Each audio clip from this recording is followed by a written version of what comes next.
ये कहानी है नूरपुर नामक एक छोटे से गांव की। यहाँ इस बार भयंकर गर्मी पड़ रही थी। ज़्यादा गर्मी के कारण कुएं और नदियों का पानी सूख चुका था। लोग पानी के लिए तरस रहे थे। उसी गांव में एक आदमी रहता था जिसका नाम था सुरेश। सुरेश अपनी बीवी अर्पिता और बेटे रुदन के साथ रहता था। सुरेश के माता पिता को गुजरे हुए काफ़ी साल हो गए थे। सुरेश का परिवार एक तो गरीबी से पीड़ित था, दूसरी ओर सुरेश और उसका परिवार पानी की तंगी से जूझ रहा था। सुरेश दिन भर सेठ के खेतों में काम करते। दूसरी ओर उसकी बीवी भी सरपंच के घर में साफ सफाई का काम करती थीं। सुरेश और अर्पिता जितना भी कमाई करते, उनकी वो सारी कमाई घर खर्च में चली जाती थी। वो दोनों बहुत मेहनत करते थे ताकि वो अपने बच्चे को बेहतर भविष्य दे सके, लेकिन उनके मेहनत करने के बाद भी वो लोग गरीब थे। एक दिन सुरेश अर्पिता से कहता है, अरे अर्पिता, इस बार तो गर्मी ने सारी हदें पार कर दी। बाहर निकले से भी डर लगने लगा है। बाहर निकलते ही ऐसे लगता है मानो शरीर किसी गर्म भट्टी में जल रहा हो। कैसे जिएगे इतनी गर्मी में? ऊपर से पानी भी नहीं है। पूरे गांव में जंगल के रास्ते नदी से पानी लाना पड़ता है। नदी तक जाते जाते ही गर्मी के कारण हालत खराब हो जाती है। अच्छा, तो अब मैं चलता हूं, नहीं तो सेठ गुस्सा करेगा। इतना कहते ही सुरेश काम पर चला जाता है। दूसरी ओर अर्पिता अपने बेटे रुदन से कहती है, देखो बेटा रुदन, मैं काम पर जा रही हूँ। मेरे जाने के बाद बाहर मत जाना, अंदर ही रहना। गर्मी बहुत है बाहर।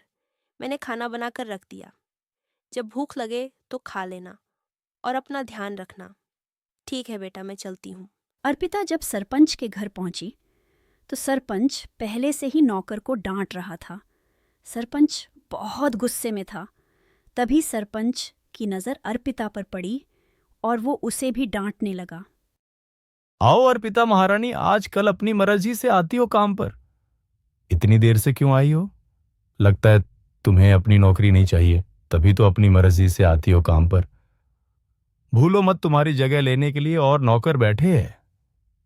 अगर तुम्हें काम से निकाल दिया तो मुझे तो नौकर मिल जाएगा, लेकिन तुम्हें काम नहीं मिलेगा। नहीं सेठ जी, मुझे नौकरी से मत निकालना। आगे से मैं सही समय पर आऊंगी। गर्मी की वजह से रात को नींद देर से आई, जिसके कारण सुबह उठने में देरी हो गई।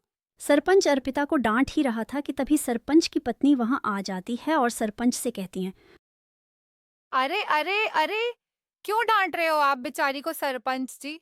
आपको तो पता है गर्मी कितनी हो रखी है। हो गई देर बेचारी को, कोई बात नहीं। अब आप इसको डांटना बंद करो। इतनी गर्मी में भी वो काम करने आई है बेचारी, ये ही हमारे लिए बहुत बड़ी बात है। अर्पिता अपने बेटे रुदन की अकेले होने की चिंता में घर का काम जल्दी जल्दी खत्म करने लगती है। उधर सुरेश भी खेतों में काम कर रहा था। शाम को सुरेश जब काम खत्म करके लौटता है तो वो देखता है कि रुदन अर्पिता की गोद में लेटा है। उसकी तबीयत खराब थी। अरे अर्पिता, क्या हुआ? रुदन को ये सुस्त सा क्यों है? जी, इसको शायद गर्मी लग गई। देखिए ना, कितना कमजोर लग रहा है। आप कुछ कीजिए ना, इसको बुखार भी है। तुम थोड़ा पानी पिला दो रुदन को, शायद इसे गर्मी से थोड़ी राहत मिले। घर पर तो पानी बिल्कुल थोड़ा सा है। इतने से पानी से रुदन की प्यास नहीं बुझेगी। फिर भी मैं ले आती हूँ। रुदन को आराम मिलेगा, थोड़ी देर के लिए ही सही, पर रुदन को अच्छा लगेगा। अर्पिता थोड़ा सा पानी लेकर रुदन को देती है। रुदन वो पानी पी लेता है। उसे थोड़ी राहत मिलती है और वो सो जाता है। कुछ देर बाद रुदन की आंख खुलती है और वो पानी मांगता है। माँ, थोड़ा पानी दे दो, प्यास से जान निकल रही है। सुनिए जी, घर में बिल्कुल पानी नहीं है। जिस हिसाब से पानी की किल्लत है, कोई पड़ोसी भी पानी नहीं देगा। पानी नदी से ही लाना होगा। इतनी रात को जंगल के रास्ते पानी लाना होगा। कुछ कीजिए ना, रुदन का बदन पीला पड़ रहा है। तुम चिंता मत करो, मैं नदी से पानी लाता हूं अभी। सुरेश जंगल के रास्ते नदी से पानी लेने के लिए चला जाता है। अर्पिता उसे देखती रहती है जब तक वो आंखों से ओझल नहीं होता। अर्पिता को फिक्र होती है कि वो जंगल के रास्ते से जा रहा है। सुरेश ठीक ठाक पानी लेकर घर वापस आ जाए।